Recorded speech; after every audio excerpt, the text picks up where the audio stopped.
Paano mag-set ng OTP or yung one-time password sa ating SSS online account para siguradong secure ang ating online account sa SSS? So katulad nito, ang one-time PIN or yung one-time password or yung tinatawag na OTP ay yun ang kailangan nating ilagay bago natin ma-open, bago tayo makapag-login sa ating SSS account. So paano? Para siguradong secure ang ating SSS account dahil nga po marami na yung mga balita na mayroong mga tao na nasusurprise sila dahil meron silang SSS loan kahit hindi naman sila nag-apply. Katulad nitong balita nung nakaraang taon, security guard files complaint for SSS loan he did not apply for. So, ibig sabihin, na-access ang kanilang SSS account kaya napakadelikado kung wala tayong one-time password. So, paano ba ang one-time password?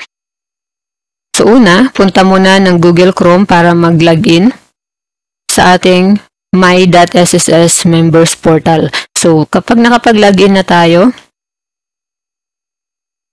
i-click nyo dito sa pinakagilid, nandito yung profile picture natin. So, bali ito na yung dashboard natin. Dito meron tayong profile picture sa pinakagilid. I-click mo ang profile picture, makikita mo dito ang setup time-based one-time password. So, i-click mo yan. Pagka-click mo, pwede ka nang mag-setup ng iyong one-time password. So, paano gagawin? So, una, yung account verification muna. So, kailangan mo munang ilagay ang iyong password dito. So, ito ang password sa iyong SSS account. Pagkatapos mong maglagay ng iyong password, ay proceed na sa step 2, QR code and secret key. So, dito, kailangan mong mag-download ng mobile apps na tinatawag na Google Authenticator. So, kung gusto mo na sa cellphone mo marireceive ang one-time password or ang OTP, ay Google Authenticator ang apps na i-download mo sa iyong cellphone. So, nasa Google Play Store lang yan. At ito ang kanyang logo. So, hanapin niyo ito sa inyong Google Play Store, Google Authenticator, tapos i-download po ninyo ang mobile apps nila. So, kung ikaw naman ay nasa laptop, kung gusto mo ng iyong one-time password ay marireceive mo gamit ang iyong laptop, i-download mo ito sa iyong laptop ang Authenticator na apps. So, Authenticator lang. Kung mobile device ay Google Authenticator. Same din sa App Store for iOS devices. So, Google Authenticator din. So, ngayon, kung nakapag-download ka na ng apps na to sa iyong mobile phone, dito sa pinakadulo nung lumabas kanina sa iyong SSS account, ay mayroon ditong options na pwedeng ito ang iyong ilagay ang QR code, pwede din ito ang secret key. So, saan mo yan ilalagay? So, pipili ka lang dyan sa dalawa.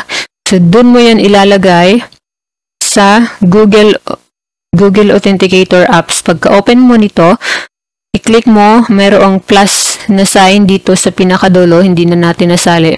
Sa pinakadulo, mayroon dyan na plus na sign.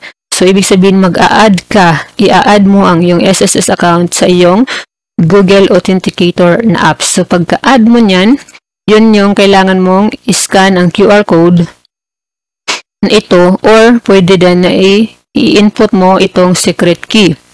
Once na input mo na ang secret key or ang QR code sa iyong Google Authenticator sa iyong mobile apps, makaka-receive ka na ng one-time password. So, ito ay halimbawa ng OTP. So, makikita mo sa iyong Google Authenticator kung first time ka pang gumamit ng Google Authenticator, isa lang ang lalabas dito. Tapos, may nakalagay dito na SSS. Ganyan yung title. So, yan na yung OTP mo, yung 6 na numbers na nandyan. Pero, take note na meron niyang timer dito sa gilid, meron niyang timer. So, tumatakbo ang oras dito. Kung naubos na ang oras dito sa gilid, magbabago ang code dito. Kaya bilisan mo ang pag-type. Kung halimbawa maglalagin ka na, dito kanina sa step na to, kailangan mo pang i-input ang first code na iyong marireceive. So, kung nauubusan ka ng oras, Balik ka ulit doon sa iyong mobile apps, tingnan mo ulit dahil siguradong nabago na ang code kung naubos na ang time limit dito sa gilid. Kaya bilisan mo, pag-memorize ng 6 numbers or isulat mo at i-input mo kaagad dito sa iyong SSS account. At i-click mo kaagad itong next. So pagka-click mo ng next, ito na ang makikita mo. You have successfully enabled the TOTP feature of your my.sss account. Should you need to reset it, kindly email. So pwede ka mag-email dito kung gusto mong i-reset. At pagkatapos niyan, i-click mo itong back to login. So babalik ka doon sa pag-login sa SSS account mo. Tapos by this time, meron ka ng, pagkatapos mong ilagay ang iyong username at password, meron ka ng matatanggap na ganito, na kailangan mo munang ilagay ang iyong one-time password. Kaya tingnan mo kaagad ang iyong Google Authenticator apps sa iyong mobile phone dahil siguradong mayroong code doon. At ilagay mo dito ang 6 numbers na yun. Again, pakibilisan ang pag-type para hindi maubusan ng oras. Kapag naubos yung oras sa gilid ng Google Authenticator code, ay mababago kaagad ang numbers at yun na ulit ang i-input mo dito hanggang sa tama na yung numbers, hanggang sa nahabol mo yung oras.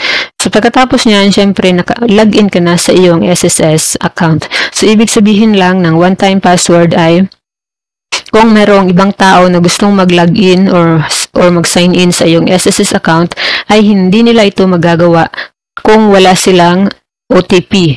So dahil ikaw lang naman ang may access sa iyong Google Authenticator apps sa iyong mobile phone, ay ikaw lang ang nakakaalam, ikaw lang ang makakakita ng iyong 6 numbers na one-time password. So yan, parehas lang din yan kapag yung magsisend ng SMS. Pero by this time, Google Authenticator apps na ang mas pinakamabilis na gamitin.